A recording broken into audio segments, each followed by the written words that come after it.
palagay ko, kita niyo naman yung mga survey ngayon. Negative ang sa kasaysayan ng maging presidente ng Pilipinas.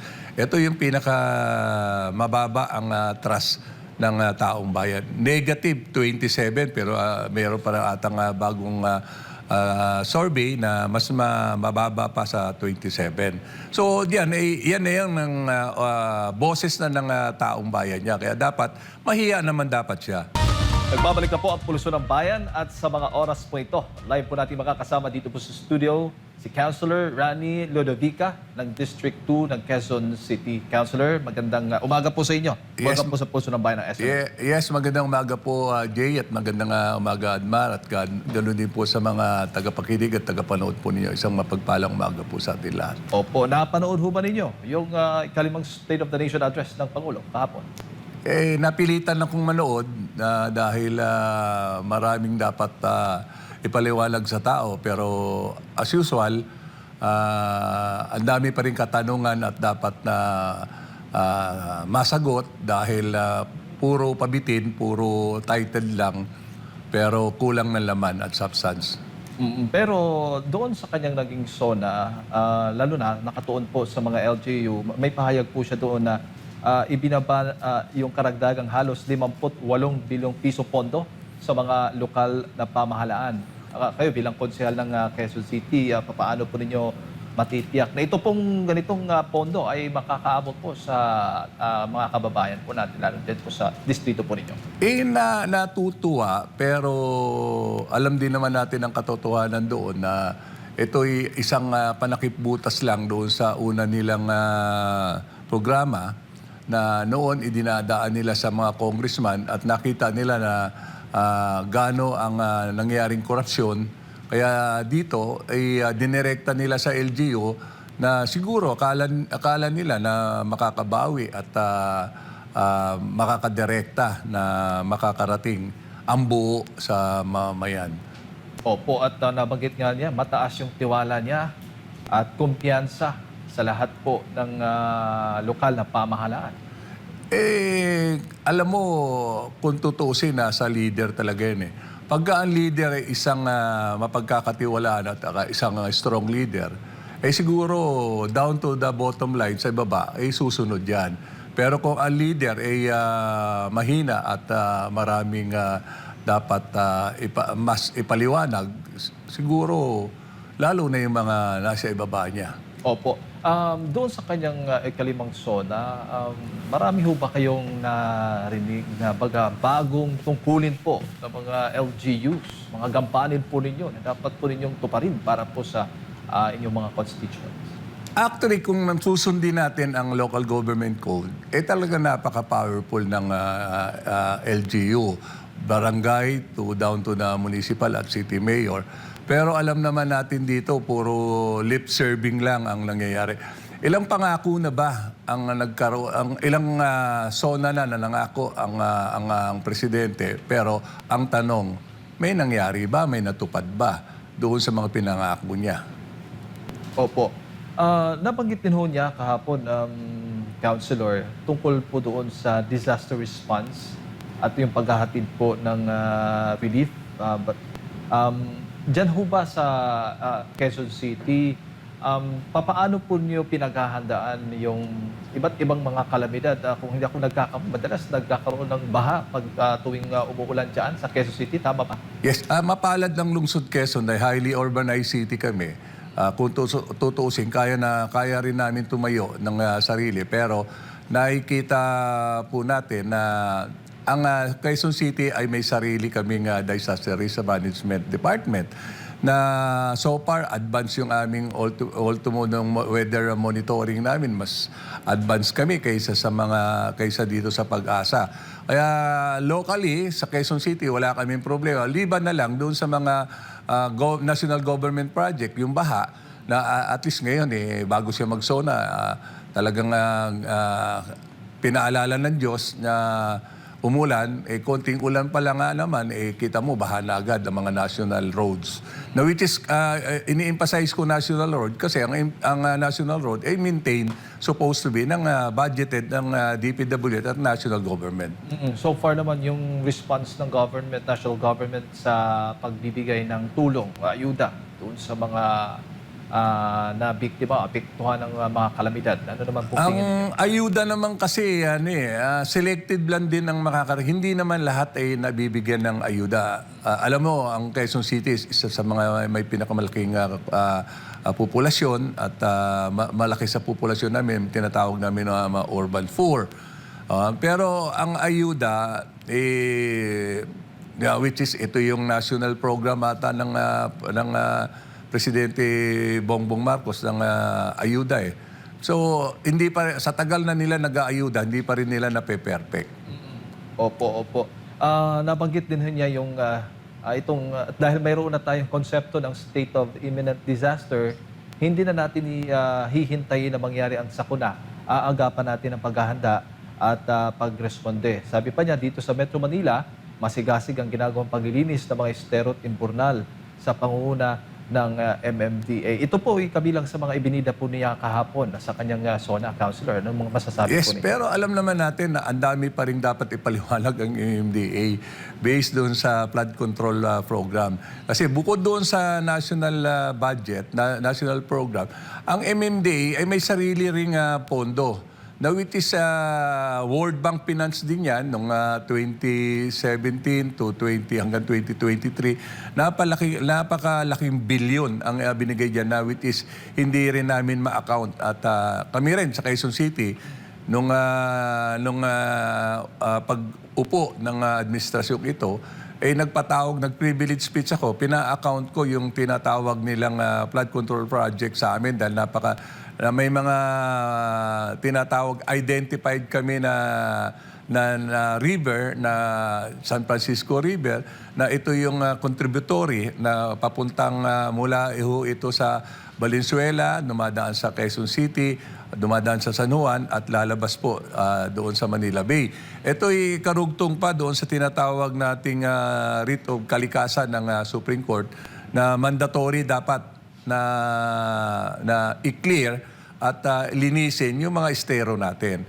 Ang laking pondo, pero hindi nila ma-account hanggang sa pumutok uli itong flood control scandal ng national government. Nagpatong-patong na ang problema ng korupsyon dito sa infrastructure, lalong-lalo sa flood control program. Opo. Diyan ba sa Quezon City, issue ho ba yung waste management? Dahil kahapon din nabanggit po niya na one systematic intervention is to update our 25-year-old Ecological Solid Waste Management Act.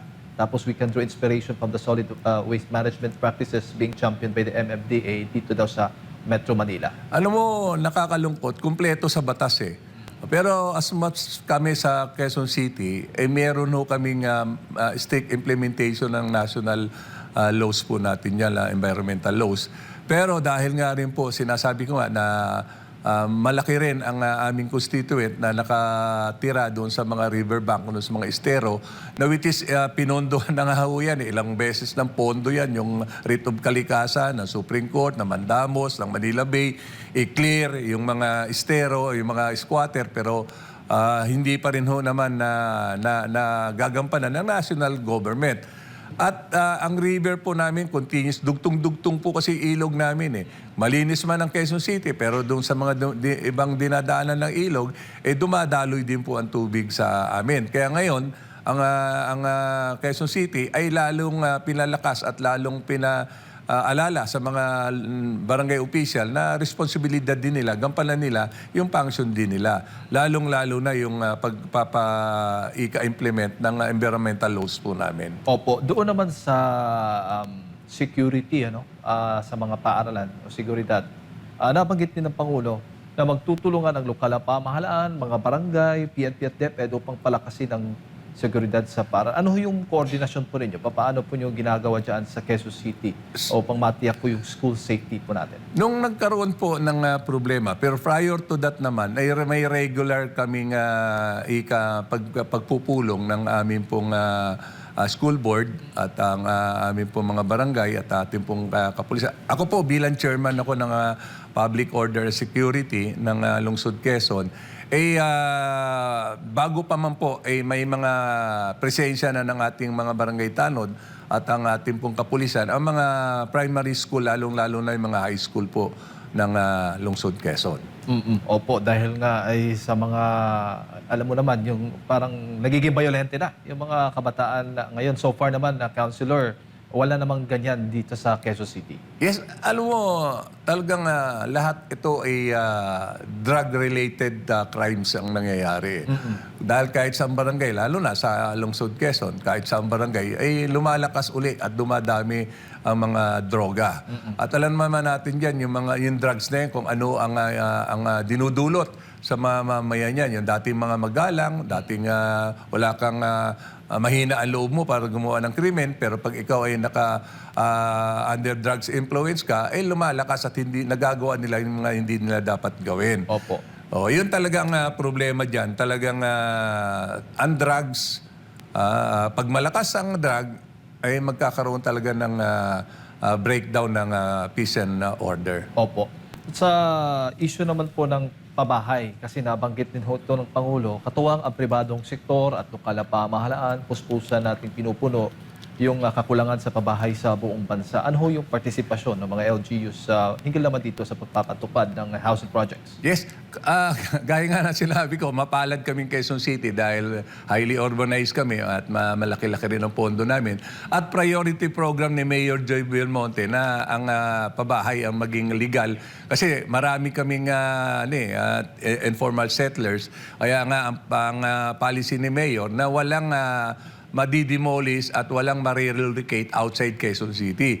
Pero ang Lungsod Quezon, may sarili kaming housing program na binibili na ng Lungsod Quezon yung mga private lots at binibenta dito sa mga informal settler natin. Pero ganun pa rin, kulang pa rin, hindi pa rin kaya ng effort ng Quezon City, na which is yung pangako nga ni Presidente Bongbong noon na 1 million a year na housing, mukhang drawing na naman.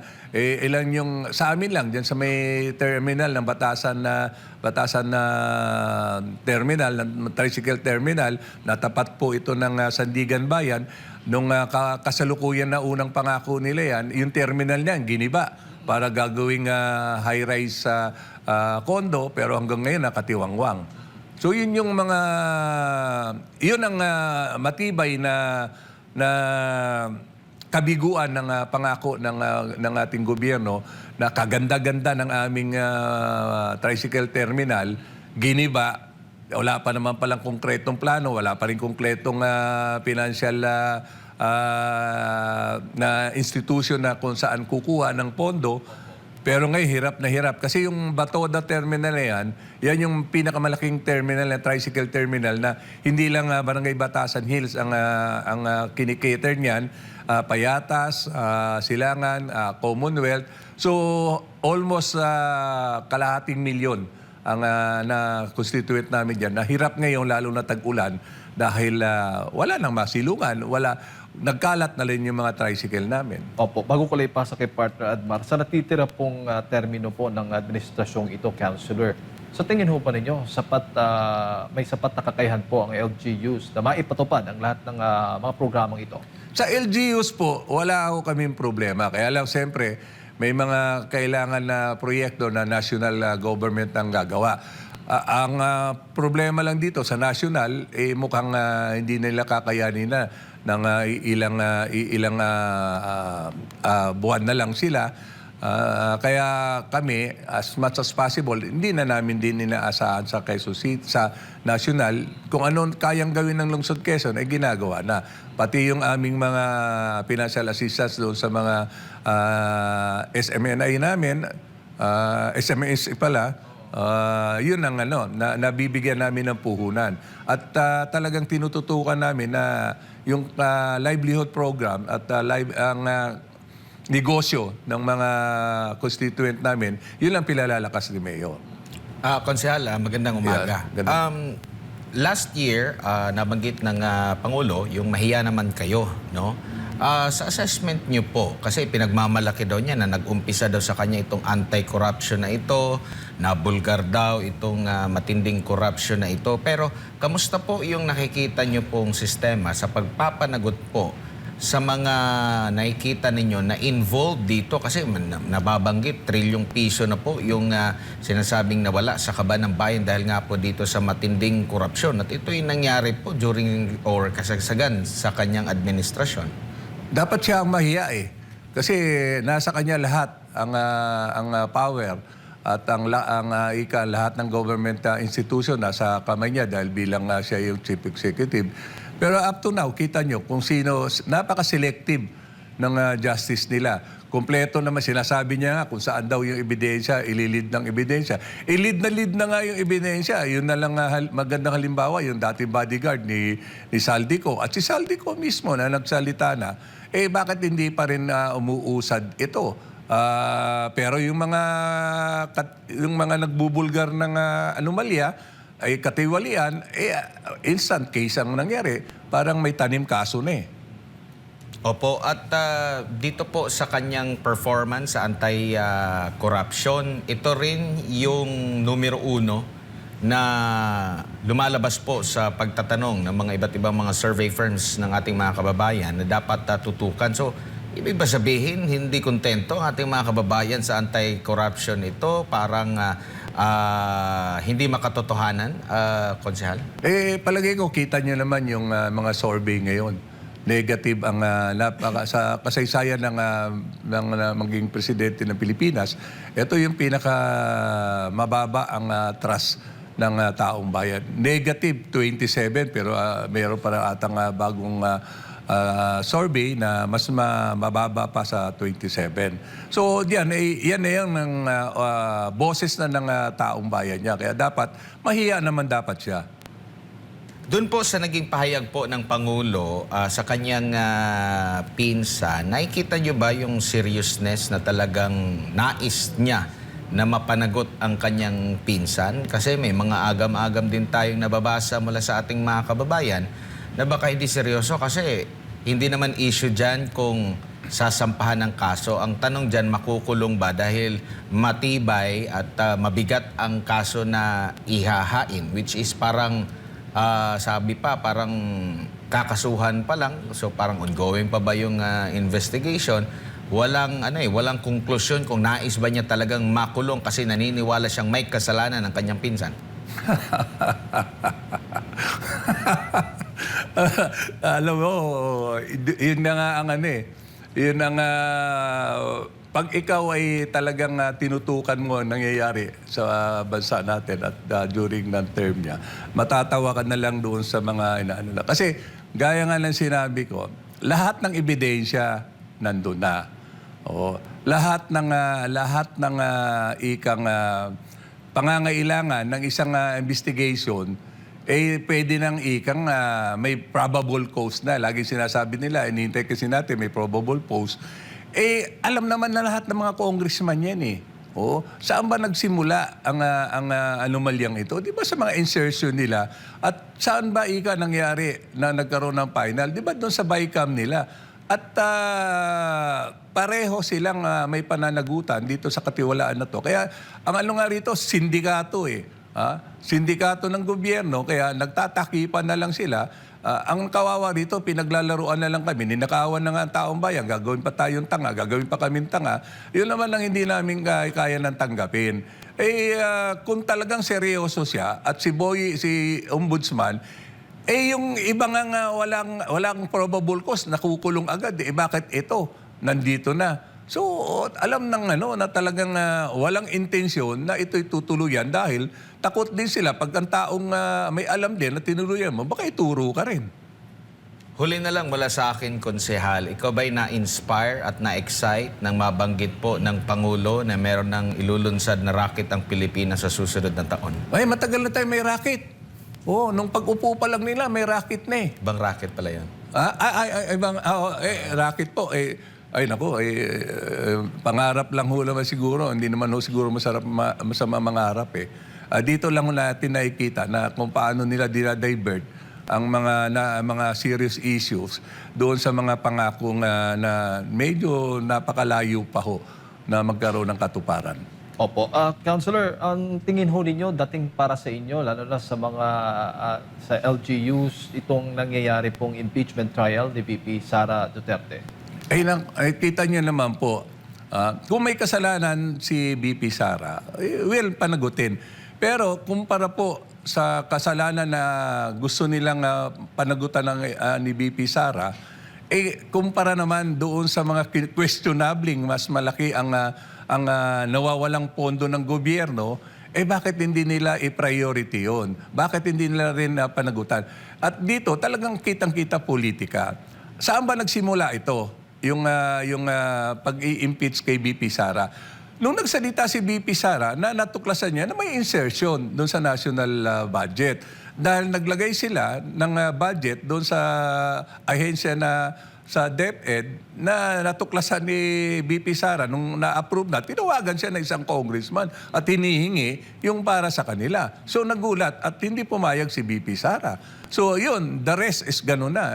Ito na ang nangyayari kay VP Sara. Opo. Pero gaano kalaki yung epekto po ng impeachment trial sa sa lugar po mismo ninyo? Yung mga programa ninyo na tututukan pa, nagkakaroon ho ba ng mga pag-usad doon sa mga proyekto? Hindi ho ba kayo nagagambala doon sa inyong pong lugar? Yung sa aming lugar po, sabi ko nga, ang District 2 ay pinakamalaking distrito sa buong Pilipinas. At almost 60% ng constituent ng District 2 is mga tinatawag namin informal settler. Doon po, nananatili pong nahihirap at nananatili po. Para bang anong nangyari po sa distrito namin, imbis na turuan mangisda, mukha hong ayaw nilang matutong mangisda. Ang gusto nila, lagi na lang silang aasahan at lagi na lang in their own mercy. Yun ang nakakalungkot po. Dahil taal ho akong taga ron. Nalulungkot po ako sa nakikita na ang laki-laki ng mga pondo na supposed to be ilalaan doon, infrastructure, tsaka sa assistance, pero nananatili pong mahirap. Kaya nga sabi ko nga sa kanila, ang gusto ata na itong mga ito, mananatili pong ignorante ang aming mga nasasakupan para mas madali nilang mauto at madali nilang maloko. Opo. Kung may paksang hindi po nabanggit ang Pangulo sa kanyang SONA, na nais po niyo talagang mabanggit po sana niya, ano po yun, Councilor? Na hindi ko tatantanan ang anomalyang nangungurakot ang mga congressman at ang aking speaker, pinsang speaker at ang mga senador. Mukhang pag sinabi niya naman po yun, siya ho ang chief executive, siya yung may final say doon sa mga anomalya doon sa tinatawag nating national fund gaan natin na which is responsibilidad din po niya.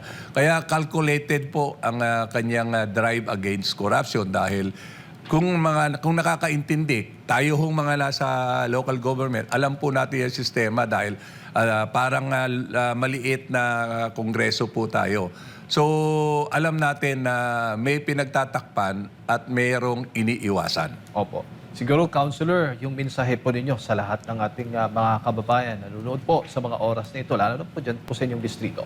Yes, ako po ay nananawagan na sana po ay matuto na po tayong pumili ng tamang leader.